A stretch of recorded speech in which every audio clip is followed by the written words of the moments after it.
Ah, bonjour les enfants, comment ça va? Alors, justement, j'étais en train de lire une petite histoire des 101 Dalmatiens. Vous voulez que je vous la raconte? Allez, c'est parti. Pongo et Perdita vivaient à Londres avec leurs 15 chiots, dans une accueillante demeure. Deux humains y habitaient également. Roger, un grand jeune homme aux cheveux roux qui jouait du piano, et sa femme, la souriante Anita. Ils formaient une famille très heureuse. Ce soir-là, tout était tranquille, quand soudain la sonnette de la porte d'entrée retentit, et Cruella d'Enfer, une amie d'enfance d'Anita, fit une arrivée fracassante. Quel adorable chiot! Et quel magnifique pelage ils ont! Dit Cruella, tout en caressant les Dalmatiens. J'aimerais bien les acheter, tous, maintenant. Je t'arrête tout de suite, ils ne sont pas à vendre. Perdita ne supporterait pas d'être séparé de ses petits, lui déclara Anita. C'est ridicule. Vous n'avez pas de fortune, vous avez du mal à entretenir votre famille. Je vous donnerai beaucoup d'argent, s'exclama Cruella. Ils ne sont pas à vendre, un point c'est tout, répliqua Roger. Cruella lui lança un regard menaçant et furieuse, elle s'en alla sans dire au revoir. Par une froide soirée d'hiver, Anita et Roger allèrent se promener au parc avec Pongo et Perdita. Au même moment, un camion brinque-ballant s'arrêtait devant chez eux. Deux hommes en sortirent, l'un grand et maigre, l'autre petit et gros. Ils pénétrèrent discrètement dans la maison, se saisirent des chiots qui dormaient dans leur panier, les placèrent dans un grand sac et remontèrent rapidement dans le camion. Et les voilà partis avec les Dalmatiens. Le voyage dura longtemps. Quand les chiots furent enfin libérés, ils se retrouvèrent dans une grande pièce pleine de petits comme eux. Ceux-ci expliquèrent aux nouveaux venus que les deux hommes qui les avaient enlevés travaillaient pour Cruella d'Enfer. Cruella projetait d'acheter les bébés dalmatiens de toutes les animaleries et les maisons de Londres. Lorsque Pongo et Perdita rentrèrent de promenade, ils découvrirent avec désespoir que leur chiot avait disparu. Anita, tu sais quoi? Je pense que la responsable est Cruella d'Enfer. L'autre jour, elle était furieuse quand nous avons refusé de lui vendre la portée, dit Roger. Perdita, nous devons tout faire pour retrouver nos petits. Nous allons utiliser l'aboiement nocturne, déclara Pongo, déterminé à affronter l'adversité. L'aboiement nocturne relaye les appels des chiens du voisinage et sert en situation d'extrême urgence, ce qui était le cas pour les jeunes parents. Le lendemain soir, au cours de la promenade, Pongo se mit à aboyer de toutes ses forces pour être entendu partout dans Londres. Aouh! Aouh! Aouh! Aouh! Aouh! Aouh! Aouh! Aouh! Aouh! Ce qui voulait plus ou moins dire au secours, on nous a volé nos 15 chiots. Si quelqu'un sait où ils se trouvent, qu'il nous réponde immédiatement. Pongo et Perdita attendirent une réponse patiemment, mais en vain. Comme la nuit était très froide, la majorité des chiens étaient probablement chez eux, bien au chaud, devant un feu de cheminée. Alors Perdita se joignit à Pongo, et dans tout Londres on n'entendit plus que leur aboiement. Enfin, ils reçurent la réponse tant espérée. Elle venait d'un grand Danois qui promit de transmettre leur alarme au plus grand nombre de chiens possible.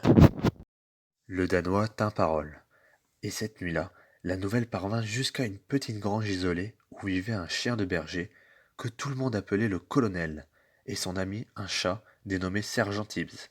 Le colonel dormait d'un profond sommeil lorsque le sergent Tibbs lui cria à l'oreille. Colonel, réveillez-vous! Nous avons reçu un message urgent! Le colonel tendit l'oreille et au bout de quelques minutes aboya. Le message vient de Londres. On a volé 15 petits coquins à pois. C'est clair, c'est un message codé. Il s'agit de chiots dalmatiens. Ça alors s'exclama Sergent Tibbs. Il y a 2 minutes, alors que je faisais une ronde dans les environs, j'ai jeté un œil dans le château de Cruella d'Enfer et je jurais bien que j'ai entendu à l'intérieur des aboiements de chiots. Rapide comme l'éclair, le colonel informa Pongo et Perdita. Puis il ordonna. Sergent, en route! Il faut obtenir plus d'informations. C'est extrêmement urgent. Décidés à accomplir cette mission importante, les deux amis s'élancèrent sur le chemin enneigé en direction de la demeure délabrée de Cruella. Sergent Tibbs s'agrippait fermement au dos du colonel tout en scrutant l'horizon. Quand ils arrivèrent à la demeure de Cruella, Sergent Tibbs, perché sur les épaules du colonel, regarda prudemment par la fenêtre. Psst, petit, tu es l'un des chiots volés murmura-t-il à travers la fenêtre entrebâillée en s'adressant à un dalmatien qui ne portait pas de collier. Non, c'est eux, répondit le chiot surpris. Le remue-ménage provenant de la forêt alerta les deux hommes, le maigre et le gros, qui ouvrirent la porte pour pouvoir voir ce qui se passait. Bâton en retraite, ordonna le colonel. Mais il prit le temps de murmurer. Nous reviendrons, nous allons vous aider. Puis le colonel et le sergent se mirent en quête d'une cachette stratégique. Le lendemain, Cruella d'Enfer se rendit dans sa demeure. Face à elle, les deux hommes tremblaient comme des feuilles. Je n'attendais pas plus longtemps. Vous allez faire le travail aujourd'hui. Avec ce petit nombre de chiots, je ne pourrais pas me confectionner une douzaine de manteaux. Mais bon, pour une passionnée de fourrure comme moi, l'important c'est la qualité et pas la quantité. Cela m'en fera une demi-douzaine. Mais vous y mettez aujourd'hui. Vous m'entendez? Aujourd'hui. Espèce de bon à rien, hurla-t-elle en tapant du pied. Puis elle partit comme une furie. Restés dans leur cachette, Sergent Tibbs et le colonel avaient entendu les cris de Cruella. Dès que la méchante se fut éloignée, le sergent pénétra sans bruit dans la maison. Suivez-moi, ceux qui veulent sauver leur fourrure. En route, murmura-t-il d'une voix déterminée, en poussant le premier chiot dans une fente du mur. Puis, sans en perdre aucun de vue, il les aida tous à sortir. Les deux hommes se rendirent bientôt compte que les chiots s'échappaient, et ils se lancèrent à leur poursuite. Sergent Tibbs et les petits, qui couraient derrière lui, fuirent à toute vitesse par des couloirs sombres et débouchèrent sur une pièce sans issue. Ils étaient perdus. C'est alors que surgirent Pongo et Perdita. Ils sautèrent d'un bond à travers la fenêtre et atterrirent à l'intérieur de la maison, entourés de débris de verre. Les deux Dalmatiens en colère firent face à leurs adversaires qui, surpris et effrayés, prirent leurs jambes à leur cou. Les chiots étaient sauvés. Je vous informe que la mission a été menée avec succès, dit Sergent Tibbs au colonel. Pongo et Perdita coururent vers leurs deux amis, leur queue s'agitant joyeusement. Nous vous remercions de tout notre cœur. Sans vous, nous n'aurions jamais réussi. C'était notre devoir. Et maintenant que chacun rentre chez soi, ordonna le colonel. Pendant toute la matinée, les Dalmatiens firent route. En tête, Pongo, Perdita et leurs petits derrière eux, tous les autres Dalmatiens. Pour tromper leur éventuel poursuivant, ils passèrent par le fleuve transformé en plaque de glace. Puis ils prirent le chemin direct vers Londres. Durant leur long et tortueux voyage, ils furent aidés par d'autres chiens. Et quand la fatigue commença à peser, un labrador noir leur suggéra de monter dans un camion de déménagement qui se rendait en ville.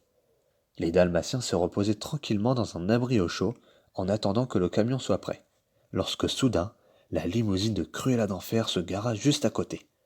Cruella avait suivi leurs traces avec obsession. Et maintenant, comment allons-nous monter dans le camion sans qu'elle nous voie demanda Perdita avec angoisse.